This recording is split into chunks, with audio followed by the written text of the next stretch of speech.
Ito guys, paborito ng buong pamilya ko, binagoongang talong na may tokwa. Napakasarap nito guys. Magsaing kayo ng madami guys ha kapag kayo na ang magluto nito dahil mapapa-extra rice talaga kayo ng malala. 4 na pirasong talong tapos tokwa. Sa talong guys, hiwain nyo lang ng ganyang kalalaki. Tapos sa tokwa naman, ganyang kakapal, ganyang kalalaki. Ganyan yung kinalabasan ng pagkahiwa. Napaka-aesthetic naman tingnan. Tapos magtadtad lang tayo ng bawang. Tapos sibuyas, ganyang kalalaki lang yung ginawa ko guys. Tapos sa luya naman guys, tadtarin natin ng maigi. Tapos 10 pirasong kamatis. Hiwain lang natin ng ganyang kalalaki guys ha. Tapos magpainit na tayo agad ng mantika. Ilagay yung mga lamas. Gisahin natin ng maigi. Paminta agad. Gisahin natin ng maigi. Tapos maglagay tayo bagoong 3 kutsara. Suka 2 kutsara. Patis 2 kutsara. Saka natin gisahin ng maigi. Patutuyuan natin. Kapag natuyuan na siya guys, yung ganyang pagkagisa guys, ilagay na natin yung kamatis, gisahin natin ulit ng maigi, maglagay tayo agad ng asin, saka kaunting asukal pambabalance ng lasa. Gisahin lang natin ulit ng maigi hanggang magtubig yung kamatis, yung ganyang pagkagisa guys. So kanin na lang yung kulang, panalo na. Saka natin ilagay yung tokwa sa katalong, maglagay din tayo ng toyo, 2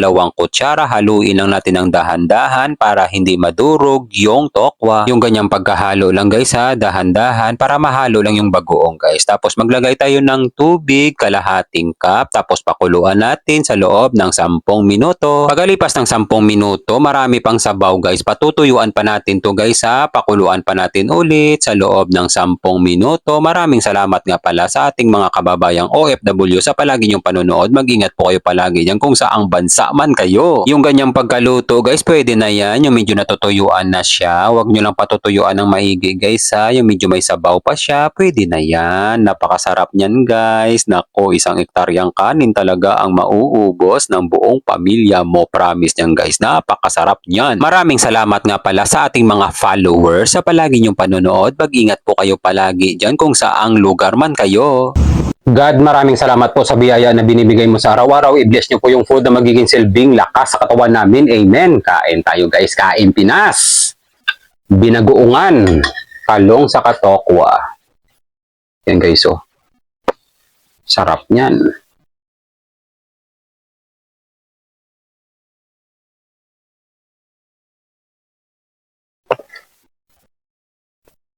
Wow.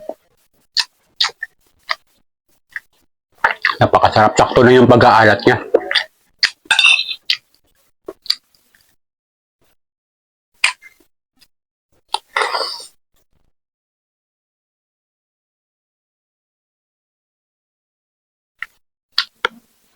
Sarap niya.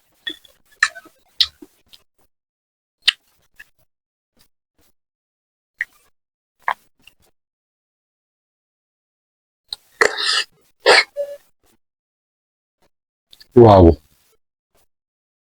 Kampiyon. Try nyo na agad to, napakasarap.